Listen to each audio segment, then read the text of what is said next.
The man discovered a huge crocodile on the deserted island, but he said nothing. Watching a few friends singing and dancing there, he abandoned his unfaithful girlfriend and took his boss to a mysterious cave. He barred the cave entrance with a wooden fence. Everyone laughed at him, thinking he was crazy. Little did they know the man had been reborn. A day earlier, they had encountered the giant crocodile on this island. Everyone ran for their lives as the beast chased them. Because the man had saved his girlfriend, he fell and hit his head. He thought his girlfriend would save him, but his girlfriend had already fallen in love with his colleague. They abandoned him and left. When his female boss rushed to save him, both of them were eaten by the crocodile. Reborn, he would never let the tragedy repeat. Only then did he realize his girlfriend had betrayed him long ago. Since they were all co-workers, he kindly urged them to leave the island immediately, but no one believed him. The nearby security guard also insisted there was no danger. With no other choice, the man stopped advising them. He only cared about the boss who had saved him in his last life. He followed the female CEO wherever she went. When the CEO discovered a broken power unit, the man remembered that last time she had lost a hand to an exploding power supply. He immediately stopped her from approaching, claiming the unit would explode, but the CEO insisted it was brand new and couldn't be faulty. Just then,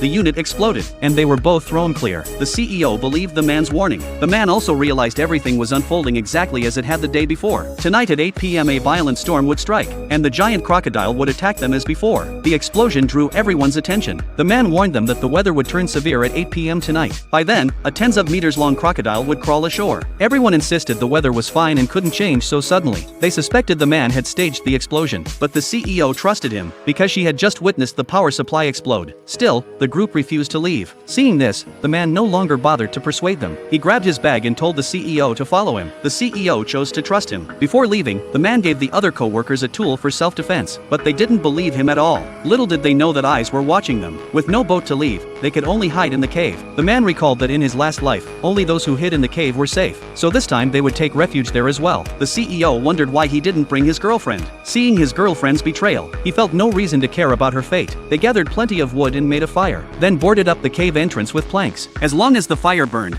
the crocodile wouldn't dare approach. The ignorant co-workers were still having a party outside, unaware that danger was closing in. The man immediately went to cut off their power, and this action drove the crocodile back into the water. He intended only to warn them, but his girlfriend accused him of ruining their party. She told him to get lost or she would break up with him. The man told her to stop pretending, because he already knew about her affair with the co-worker. She feigned innocence, claiming they were innocent. The co-worker then put his arm around the man's girlfriend, admitting they had been together for a long time. After all, the co-worker was more handsome and wealthier. The girlfriend liking him was only natural. The man told the co-worker that if his girlfriend could betray him today, she would betray the co-worker tomorrow. No matter what the man said, the girlfriend plugged the power back in to continue the revelry.